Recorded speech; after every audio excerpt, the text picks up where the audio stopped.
예, 세 번째, 예, 한 시간 더 말씀을 세 번째 시간 나눕니다.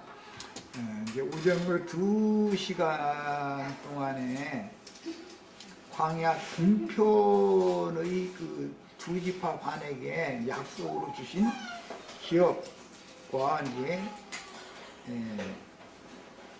요단강을 건너와서 이제 새로 얻게 될 기업을 차지하는 9지파 반에 관한 이제 비밀을 우리가 바르게 깨닫는 토를 닦는 말씀을 2시간 동안 나눴는데,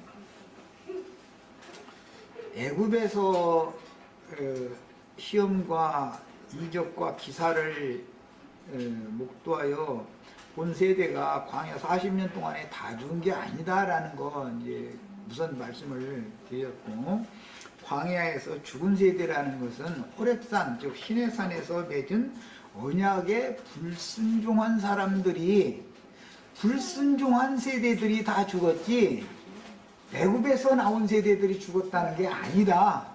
이거 이제 강조해서 말씀을 드렸어요.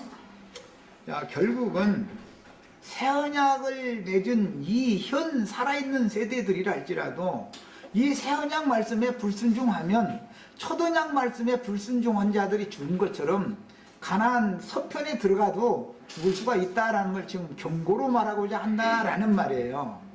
기본적인 이 성경이 말하고자 하는 의도를 잘 깨달으셔야 되는데, 오전 이제 두 번째 시간 때 왜 옛사람 새사람을 말할 때 나이가 60을 기점으로 해서 나눴을까, 그걸 잠깐 언급하고 그냥 넘어갔어요.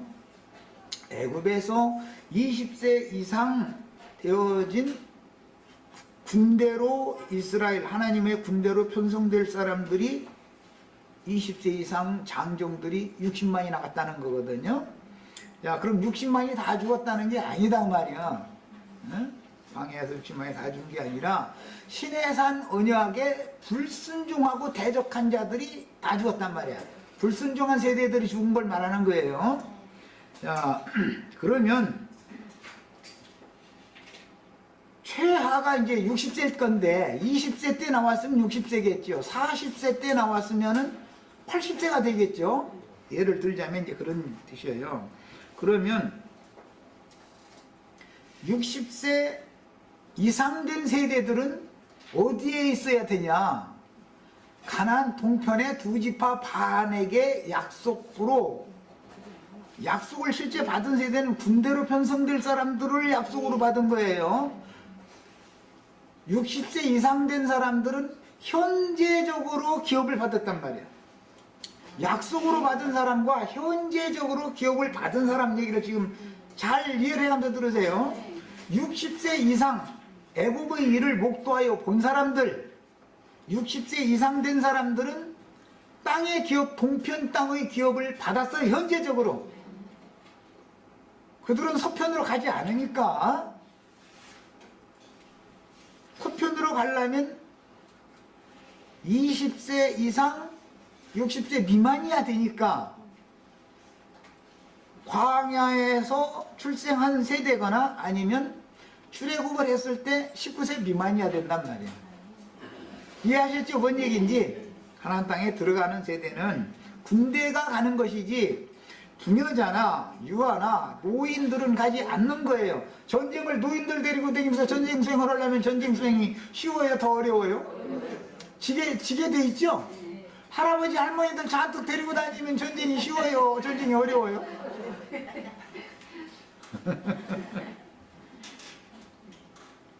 지금 내가 하는 말을 성경을 이해할 때 사람들이 가르치는 교리를 받으려고 하지 말고 성경 말씀대로를 믿어야 된다. 내가 자꾸 그거 강조하는 거예요.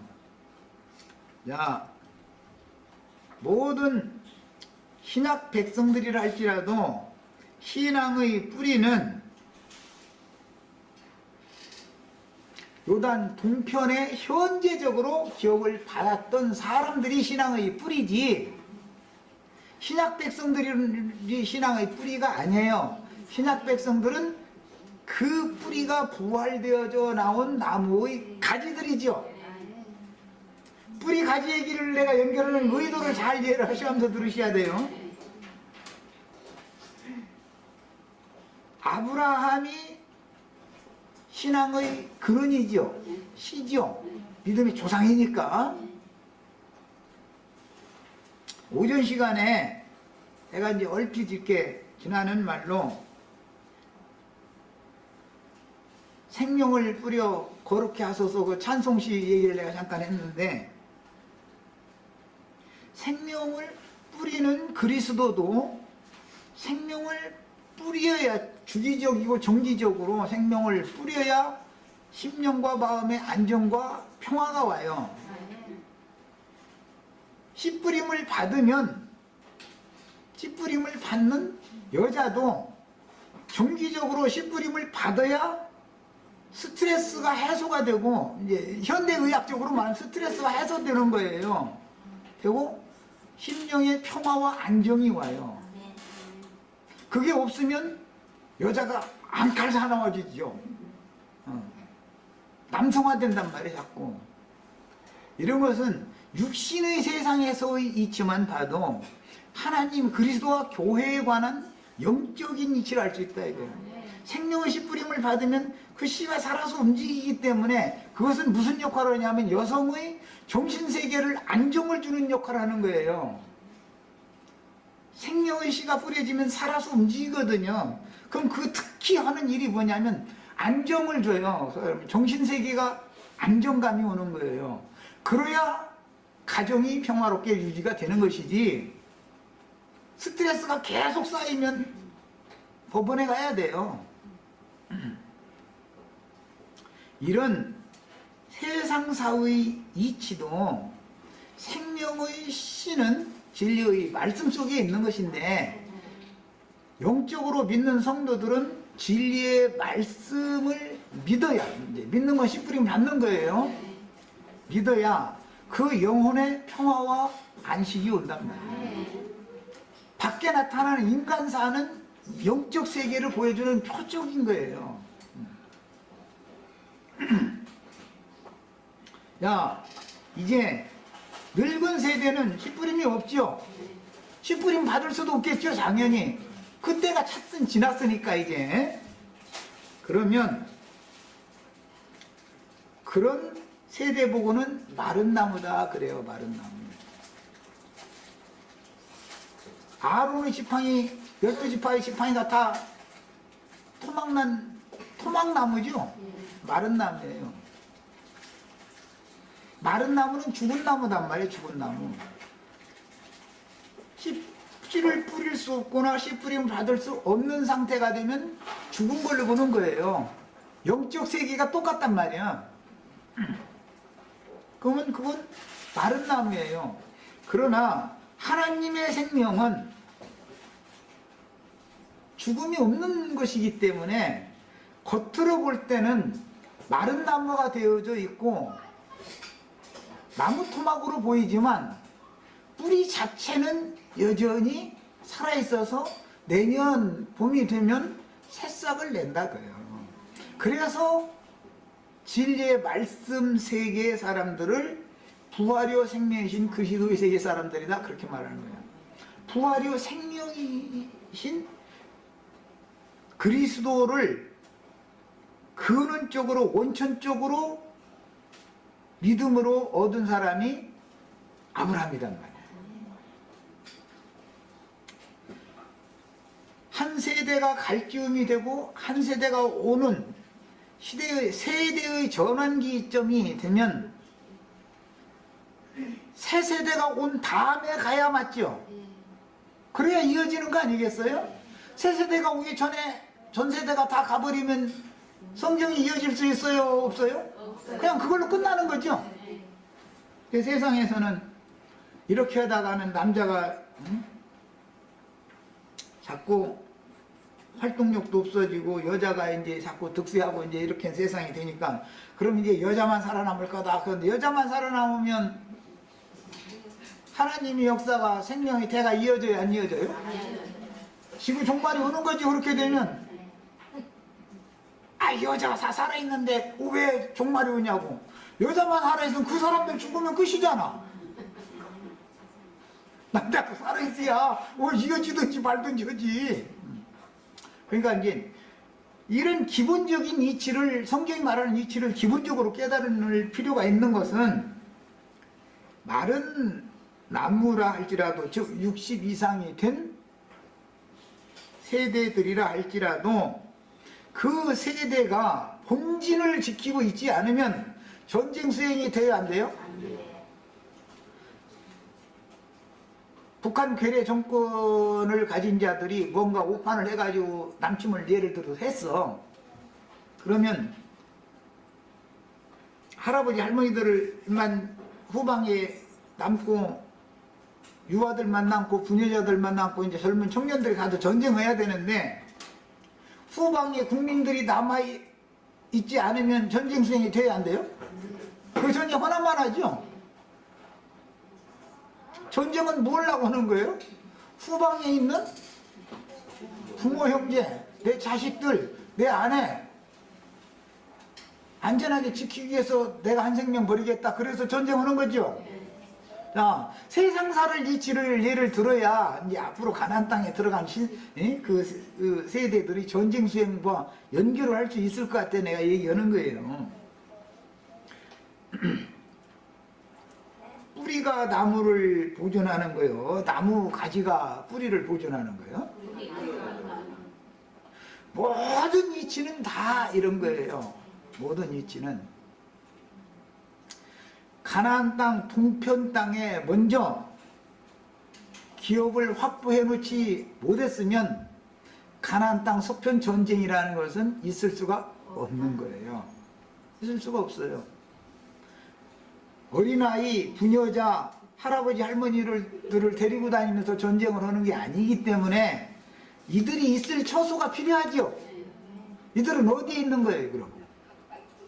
요단 동편에서 미리 점령한 두 지파 반에게, 군대에게, 두 지파 반의 군대에게 기업으로 주겠다고 약속한 그 기업을 현재적으로 그들이 지켜야 된다는 말이에요. 그렇지 않으면 전쟁 수행이 안 되는 거, 전쟁할 필요도 없는 것이고, 그들이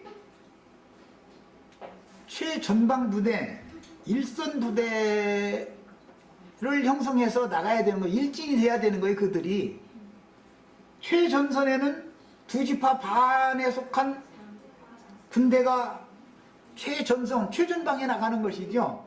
최전방에 나가는 사람이 많이 죽어요? 후방에 있는 사람이 많이 죽어요? 세상의 이치만 봐도 그러죠. 김정은이라는 놈이 잘못 오판해가지고서 만약에 전쟁을 일으키면 한나라당 국회의원들, 청와대 있는 사람들 자식들이 가서 일선에 갈 것 같아요. 저기 부산 군수기지 사령부에서 펜티 놀리고 앉았을 것 같아요. 부산 군수기지 군기사 사령부에서 펜티 놀리면서 군사물자 다 빼들여. 난 그러리라고 또 이렇게 하면 저 한나라당까지 얘기해서 좀 그런 얘기, 이제 현세의 기득권자들 얘기하다 보니까 이제 그렇게 된 거예요. 그런데 꼭 한나라당 사람만 그러겠어? 어느 당이든지 국회의사당에 나와서 고개 빳빳이 뒤로 제끼는 놈들의 자식들은 다 이제 그쪽으로 빼돌려 가지고 펜대 눌리고 앉아서, 펜대 눌리는 사람들이 빼돌려요. 군수물자 빼돌리기가 쉬워요. 전방에서 이게 접전해가지고 전쟁하는 사람이 군수물자 빼돌리기가 쉬워요. 세상의 이치를 아시겠죠?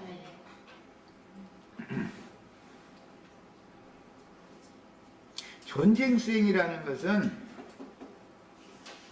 후방의 국민들이 튼튼해야 그 전쟁을 이기는 거예요. 후방의 국민들이 요동하고 흔들리면 전쟁은 수행이 안 되는 거예요.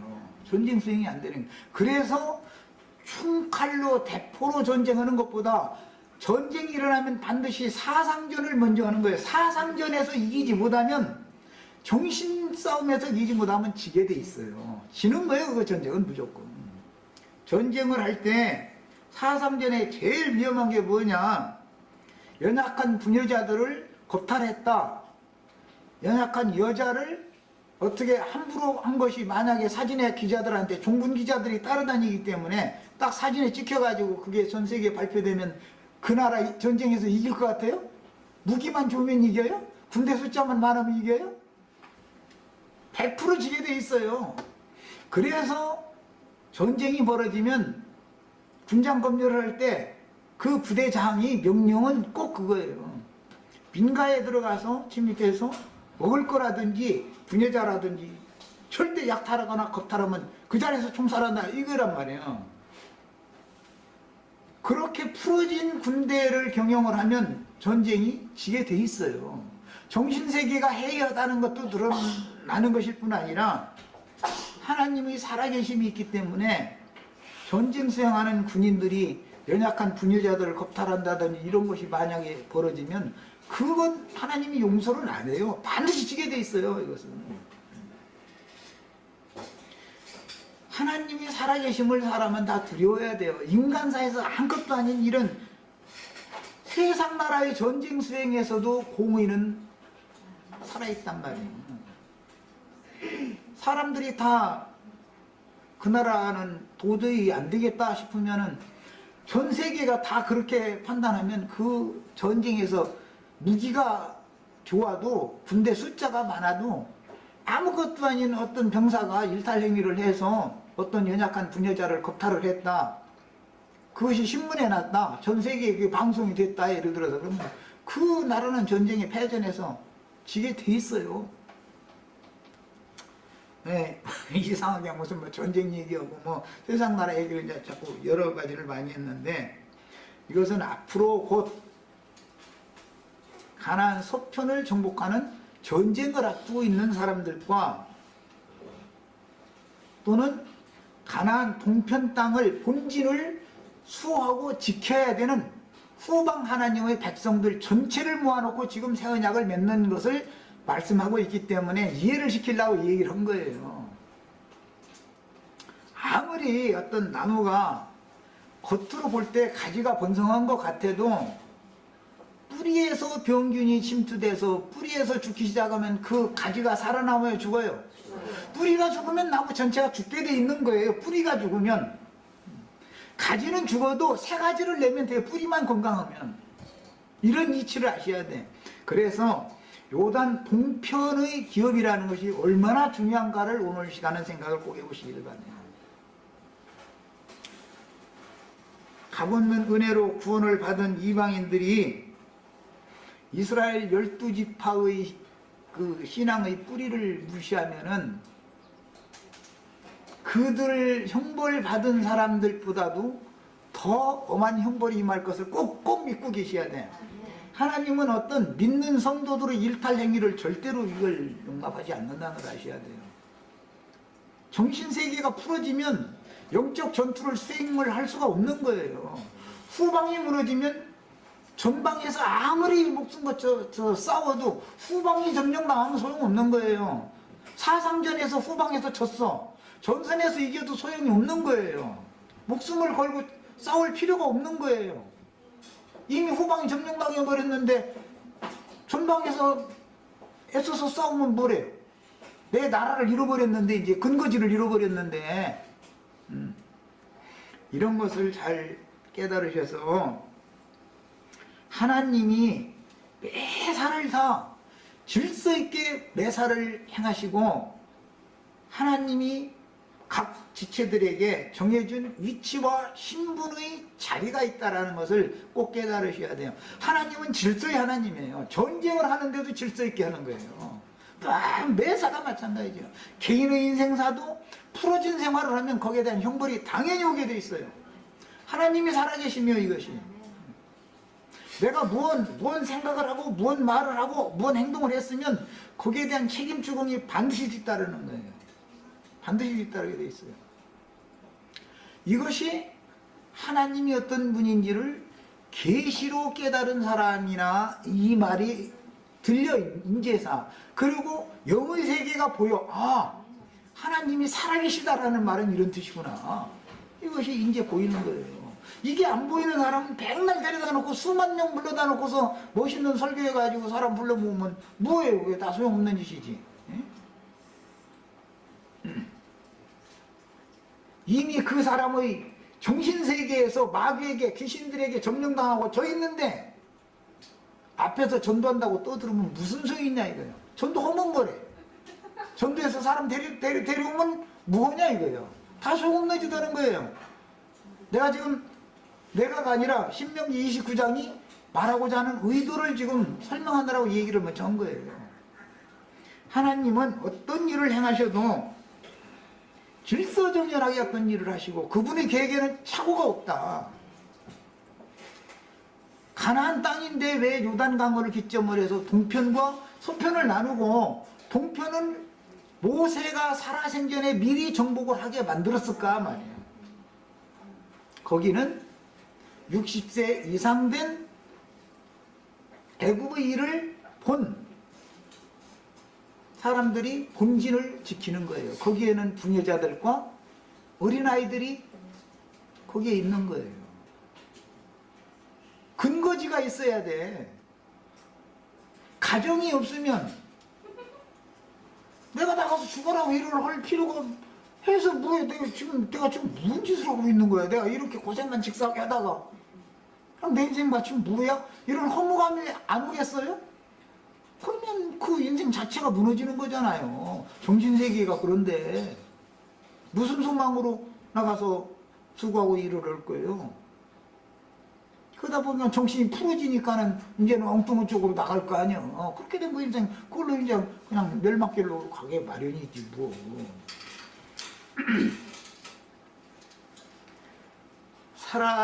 그때 당시 살아있는 세대들에게 모압 땅에서 그들과 세우신 언약 말씀이다 그랬는데 이것은 새 언약에 대한 예표예요.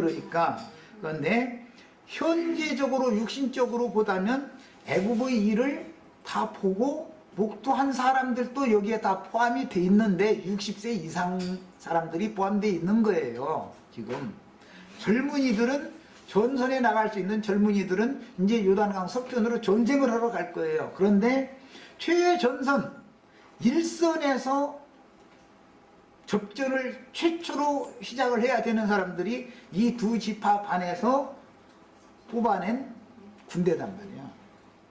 자, 이제 신약 말씀과 연결을 시켜 보겠습니다. 율법 제도권 안에서의 12지파와 예수님이 새로 뽑아낸 12제자들이 율법 제도권 안에서 있던 12지파도 혈통적으로는 아브라함 자손들이죠. 예수님이 선택해서 뽑아낸 12사도들도 아브라함 자손들이죠. 혈통적으로는. 그런데 예수님이 뽑아낸 12사도들은 최전선에 나갈 책임을 가진 사람들이었다. 그 12지파의 신앙 뿌리는 아브라함, 이삭, 야곱의 신앙에서 기인되는 신앙이다. 신앙의 뿌리 자체가. 그런데 예수님을 대적했던 12지파 당세의 기득권자들의 신앙은 아브라함이 신앙의 뿌리가 아니라 마귀에게 속은 아담의 신앙이 신앙 뿌리였다는 것을 이제 그런 구절이 있느냐고. 있어요. 나 없는 얘기는 안 하는 사람이야. 성경 없으면 난 얘기 안 해.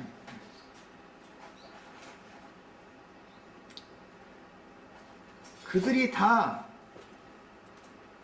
독사의 자식, 뱀의 자식들이었어요. 뱀은 창세기 3장에 나오는 말이죠. 그러니까 난 자신있게 있다고 그러는 거예요.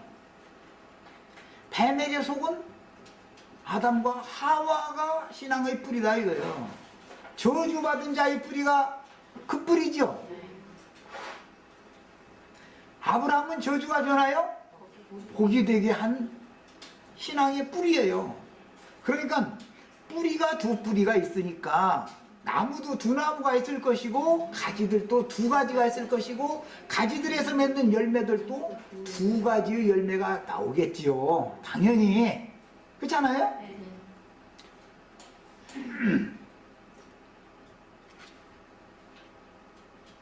하나님은 자기 백성을 아주 버리는 일이 없어요.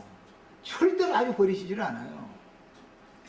다만 아까 민수기 32장에서 읽은 것처럼 불순종하는 세대를 다 멸해버리고 순종하는 적은 무리들을 매 세대에 보존을 해오신다 이거예요. 매 세대. 그들 보고 남은 자 7천이다 그래요. 그럼 7,000명만 남아가지고서야 무슨 일을 하겠어요. 만약 했다면 다 그것이 영적인 어떤 비유의술을 사용하느라고 그렇게 말을 하는 것이지. 그래서 하나님은 부활이요 생명이신 하나님이기 때문에 육신의 눈으로 현상적으로 볼 때는 그 나무가 죽은 나무같이 보여도 뿌리를 보존하시는 하나님께서는 때가 되면 그것도 겨울에 새싹 나는 일은 없어요. 언제나 내년 봄이 되면 새싹을 나게 하셔요. 부활이요 생명이신 하나님이니까. 이것을 깨달으면 요단 동편 기업과 서편 기업의 이치를 깨달을 수 있어요. 요단 동편 기업이라고 하는 것은 이때 당시만 있었던 일이 아니고 예수님이 오셨을 때도 12사도들은 요단 동편의 기업을 받은 사람들이고 120명의 예루살렘 교회는 요단 동편의 기업을 받은 사람들을 상징한다 이런 말이에요. 그럼 120명 가지고 누가 할 것 같아요? 그래도 예루살렘 교회가 신약의 이방 교회의 어머니 교회다 이거예요. 근원되는 교회다 이거예요. 그 예루살렘 교회가 현상적으로 보면 없어졌어요. 안디옥 교회의 계보가 지금까지 흘러나온 것이지. 그렇다 할지라도 때가 되면 예루살렘의 구속이 반드시 이루어지는 날이 와요. 예루살렘의 구속이라는 말은 이제 물질적인 예루살렘 성의 구속을 말하는 게 아니라 예루살렘 교회가 회복된다 그 말이야. 이스라엘 12지파의 신앙은 회복되게 돼 있는 거예요. 그러고 보니까 교회 중에서도 오는 천년 왕국이 시작이 될 때에 살아서 다음 세대를 맞을 자들은 요단 동편 기업에 있던 자들이죠. 우리 세대에 이 일이 이루어진다고 하면 신앙 뿌리가 우리가 신앙의 뿌리가 되지 오는 천년 왕국 사람들의 신앙의 뿌리가 살아있어야 될 거 아니야. 뿌리를 가진 신앙인들이 살아있어야 부활도 하고 뭐 열매도 맺고 무엇을 할 거 아니냐 이 말이야. 이런 이치를 깨달으려면 오늘 우리가 나누는 신명기 29장 말씀에서 너의 눈으로 목도하였다. 오늘날 우리에게 이렇게 하셨다. 이런 말씀이 이해가 되셔야 돼요.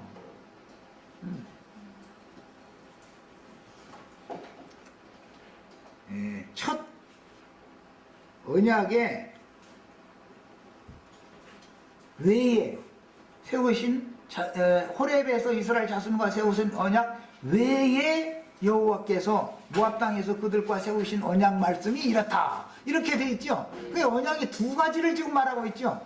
호렙산 언약, 모압 평지의 언약 이렇게 이제 문자적으로 이렇게 돼 있어요. 역사상에 이랬으니까 이 말은 두 번째 언약이라는 것은 언제나 완전한 것이고 첫 것은 일시적으로 세워지지만 그것은 둘째 것을 위해서 있는 거예요.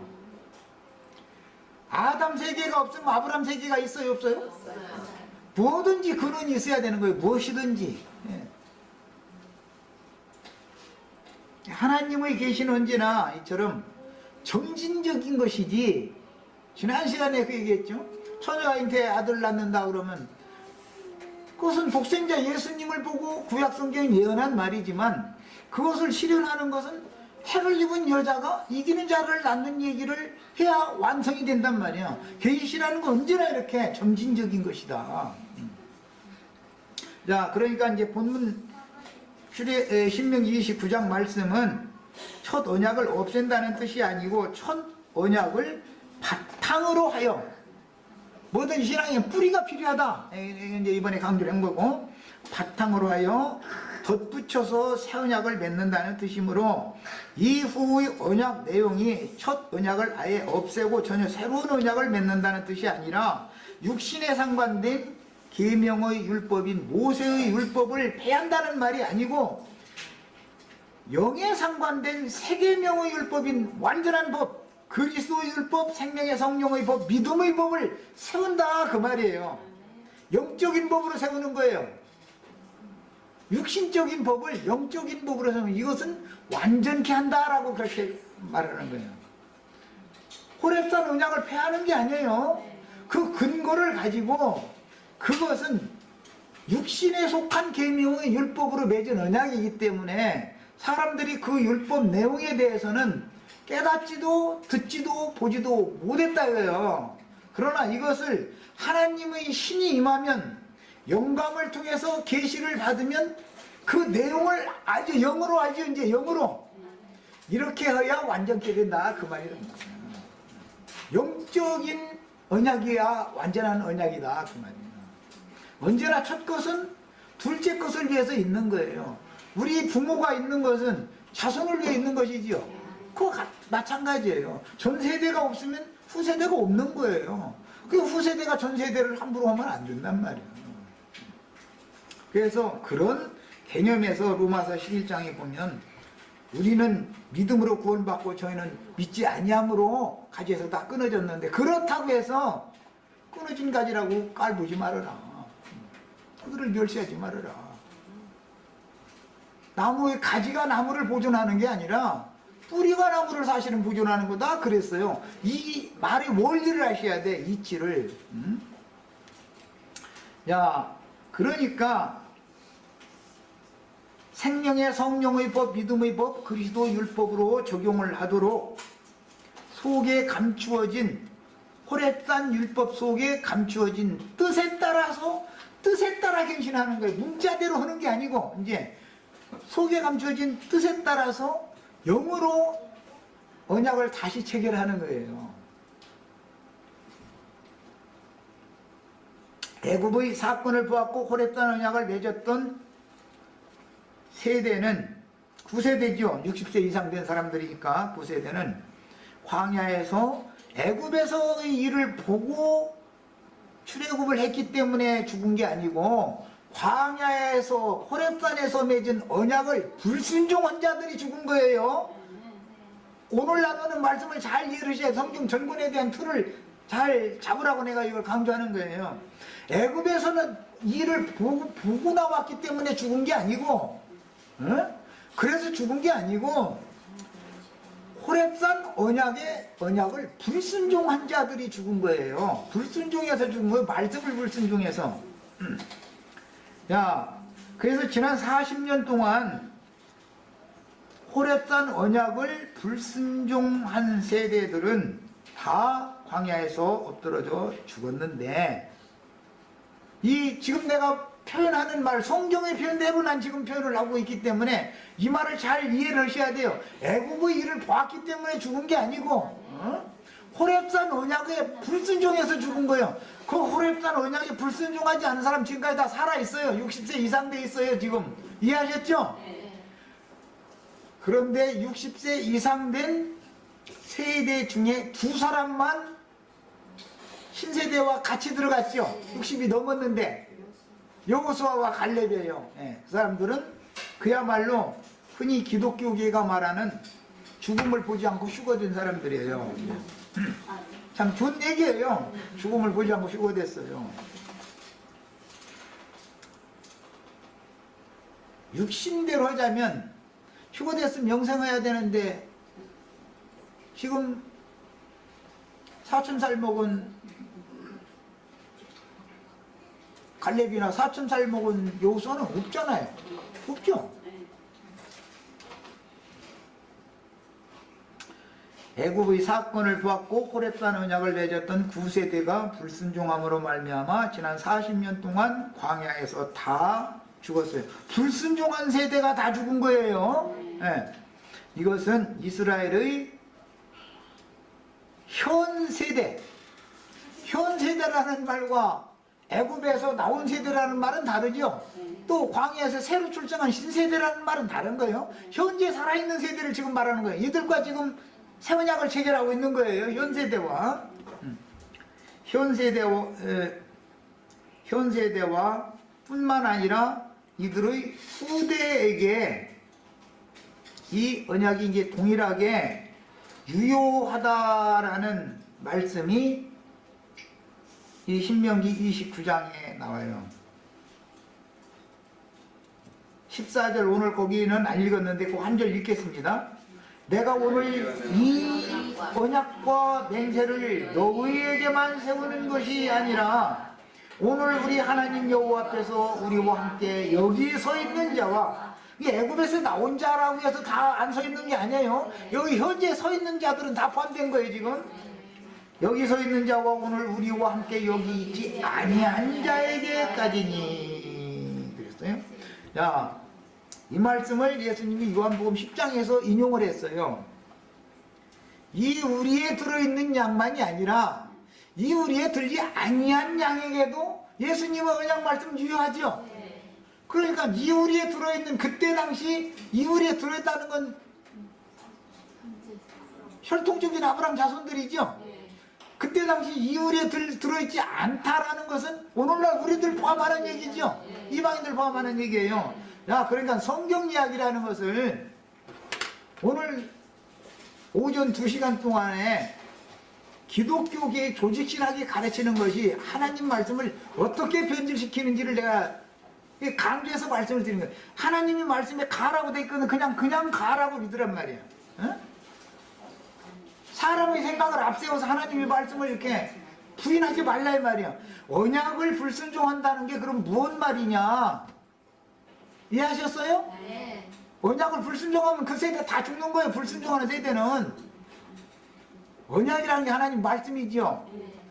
하나님의 말씀을 사람의 생각에 따라서 고지것대로 믿지 않고 다른 교훈을 곁들여서 보태거나 빼가지고 믿는 것 때문에 죽는 거다 이 말이에요.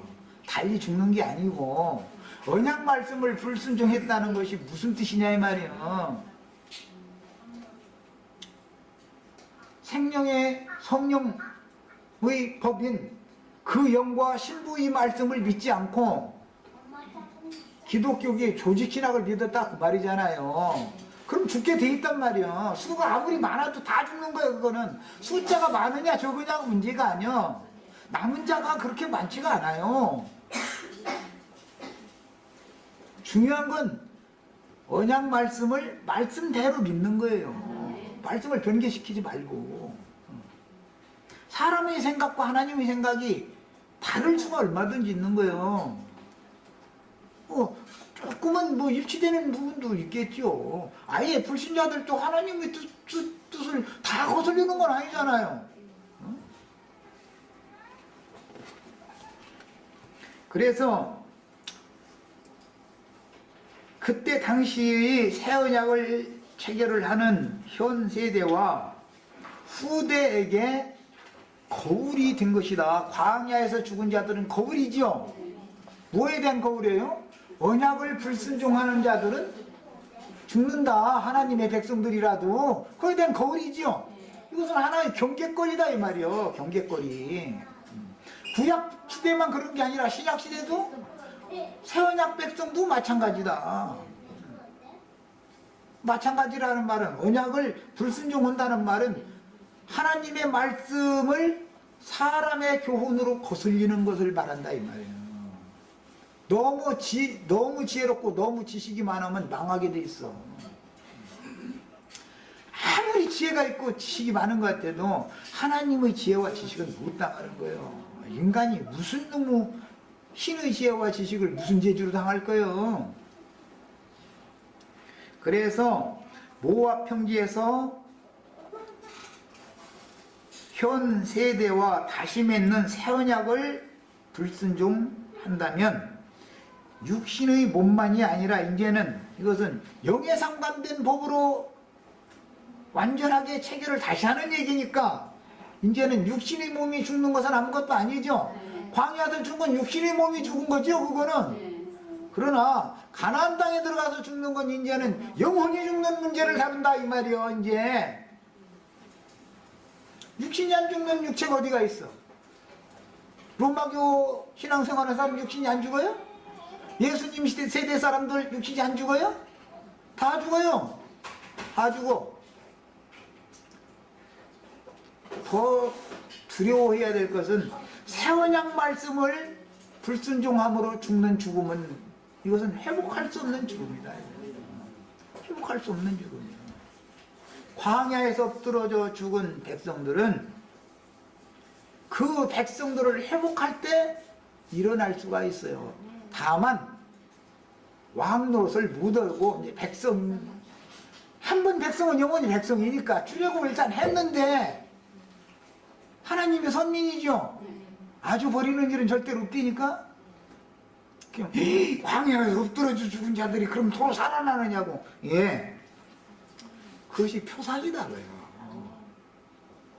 영의 세계에서는 말씀을 일단 받으면 신의 아들로 태어나는 거기 때문에 신은 죽음이 없어요. 신의 아들은 죽음이 완전한 죽음이 없는 거예요.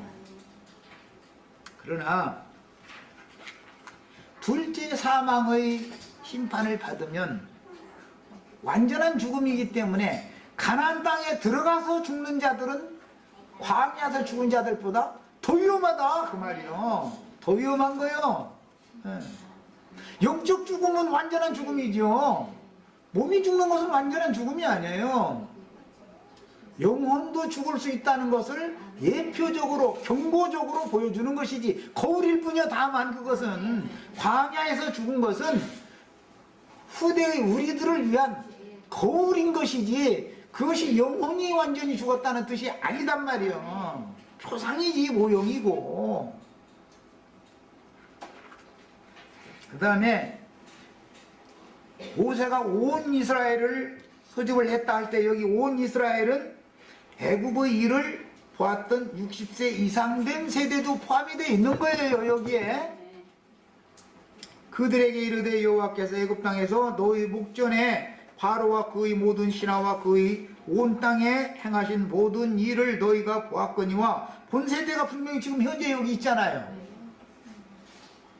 그러니까 애굽에서 나온 사람은 광야에서 다 죽었다 이렇게 가르치면 비슷한 것 같지만 안 맞는 말이죠. 애굽에서 나온 세대 가운데 첫 언약 말씀에 불순종, 말씀을 불순종한 세대는 다 죽었다 이렇게 가르쳐야 정확한 거예요. 이해하셨죠?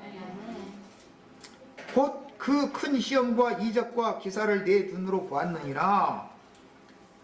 애굽의 이런 시험, 이적, 시험이라는 건 10가지 재앙 내려진 걸 말하는 거고 그게 전부 이적과 기사가 일어났었죠. 모세를 통해서 이적 기사가 베풀어졌는데 그것을 본 사람들임에도 불구하고 광야에서 죽은 세대들이 불순종하는 세대들이 있어서 호렙산 언약을 불순종함으로 죽은 세대들이 있었다라는 것은 무슨 육신적인 표상으로 일어난 것을 봤다고 해서 마음에 깨달아져서 믿는 건 아니다라는 말이죠.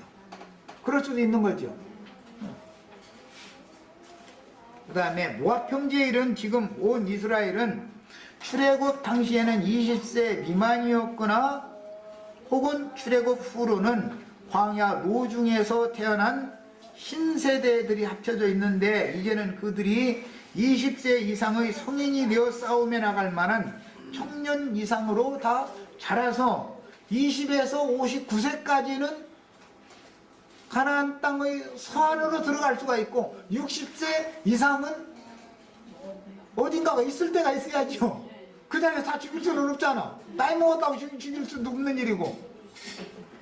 그 전 세대를 위해서 하나님은 미리 요단강 동편에서 두 지파 반의 기업을 미리 차지하게 해 주신 거예요. 이스라엘 12지파가 먼저 구원을 얻은 사실이 없으면 신약 교회가 구원을 받을 수 있는 근거가 있어요? 없어요? 없어요. 구원은 누구로부터 나온다? 유대인에게서 나오는 거지 이방인에게서 나오는 게 아니야. 큰 소리 치면 안 돼. 우리는 구원은 유대인에게서부터 나오는 거예요. 신앙의 구원의 뿌리를 알아야 돼. 이것이.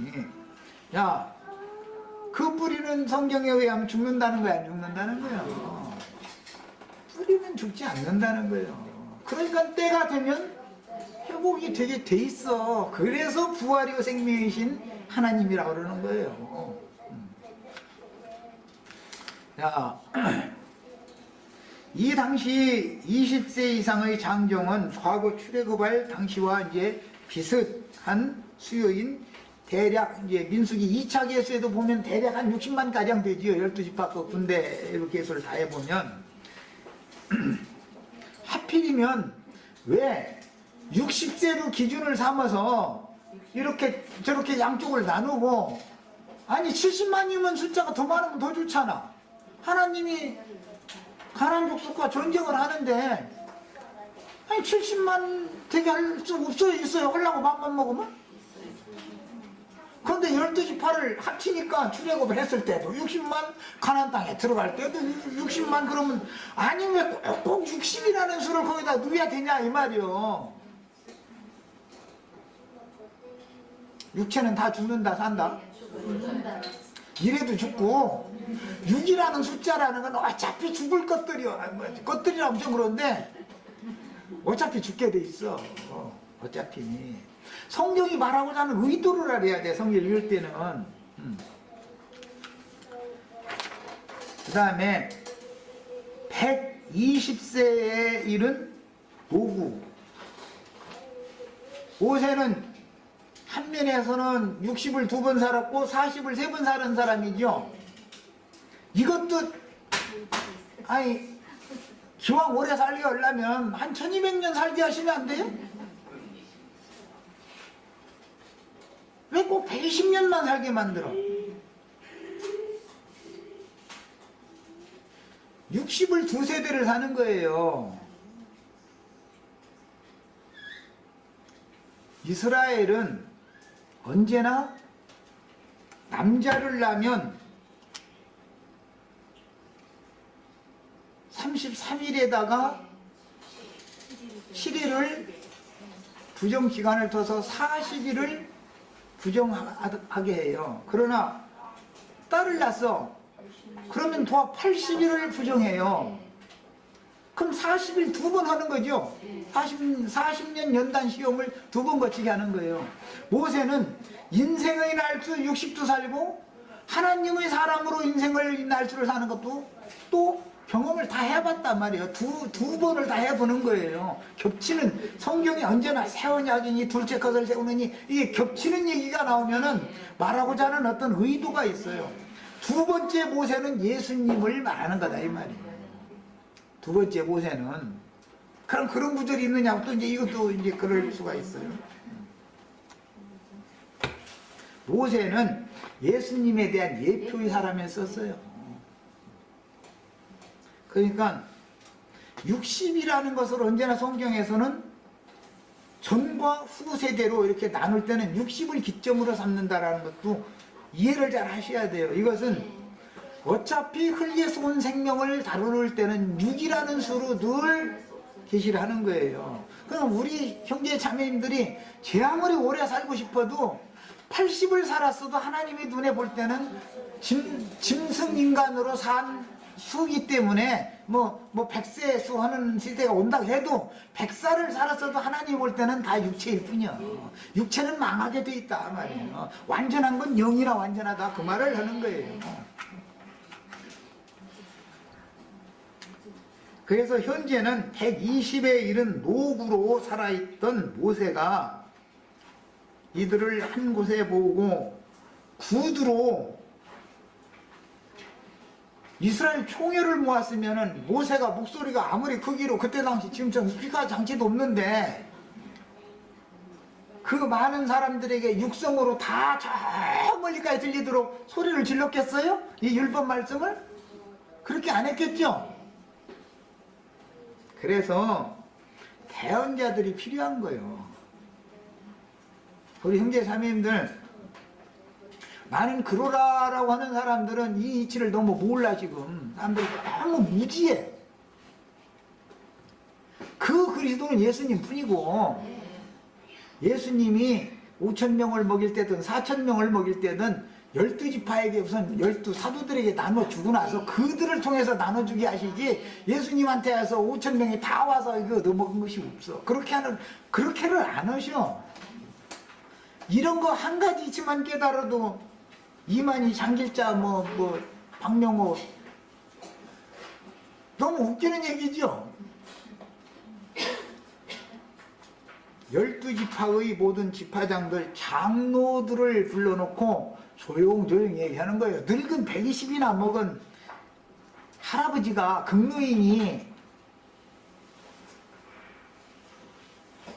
200여만 명이 가까운 그 많은 사람들 다 듣도록 소리를 질러서 이 많은 말을 했다고, 이렇게 그때 당시 무슨 마이크 장치가 해서 스피커 사방에 들어놓고서 한 것도 아니고,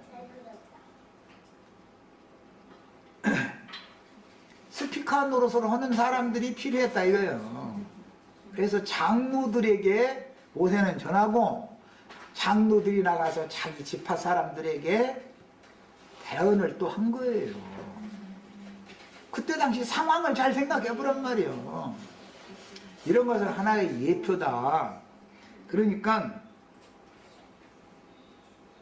선악을 아는 일에 하나님 중 하나가 되면 하나님의 자리에 앉는데 그들은 무언가가 함정에 지금 빠져 있는 거예요. 속고 있는 거다. 이게 진리를 바로 아는 사람들이면은 말도 안 되는 거예요. 속고 있는 거예요.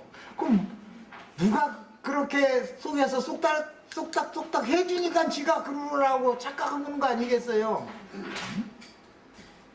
다 영의 일이다. 이 모든 것이 속는 것도 속이는 영이 있어야 되는 것이고, 진리를 밝히는 것도 진리의 영이 있어야 되는 문제예요. 이게 참 영의 세계라는 이렇게 비밀스러운 거예요. 이렇게 예수님이 광야에서 5,000명이나 4,000명에게 축사하신 음식을 공급하실 때 12 제자들을 통해서 모두에게 골고루 분배하여 모두가 배불리 먹고 12광주리를 남기거나 7광주리를 남겼던 것과 같이 항상 주님께서 어떤 일을 행하실 때에는 당신의 나팔수들에게만 먼저 말씀하시고 그들을 통해서 전체에게 나팔을 불게 하시는 것이 하나님의 전도 방법인 것을 꼭 깨달으셔야 되겠어요. 육군본부에 앉아있는 참모총장이 저기 일선부대 사병들한테 전쟁 지침을 말할 수는 없죠. 육군본부에서 참모진들을 불러놓고 참모총장이 자기가 대한민국의 국군 전체를 총대표해서 우리 군이 전투 수행은 이런 목적에 의해서 이렇게 수행을 할 거다 지침을 딱 내려주고 나면 그 예하부의 부대의 사령관들이 그 지침에 따라서 전쟁 수행을 해야 일사천리로 전쟁이 수행이 되는 것이지, 그와 마찬가지다. 전쟁 수행이라고 하는 것은, 그러니까 전도를 하시는 일도 사령관의 전쟁 수칙, 전쟁 지침을 알고 나가서 전쟁을 해야지, 예수님이 사도들을 파송을 하실 때 명령하시고 부탁하신 것을 따라서 전쟁 수행, 전도를 해야지 지멋대로 전도를 하면 돼요, 안 돼요? 우리 예배당에 가서 11조 내면 부자 되게 해준다든지 안수 받으면 병 고친다든지 그런 쓰잘데기 없는 소리를 하면, 해서 사람을 많이 모으면 그게 전쟁을 잘하는 거예요? 그 나라 망하게 만드는 거예요? 오늘은 여기까지만 하겠습니다. 네. 무엇이든지 질서가 있어. 예수님이 지시한 대로만 사도들은 하는 것이지, 성령이 말하게 하심을 따라서 전도의 말을 했다고 그랬지 사도들이 말을 했다고 있는 구절은 없어. 성령이 말하게 하시는 대로만 하는 거예요. 일단은 여기까지 해서 마칩니다.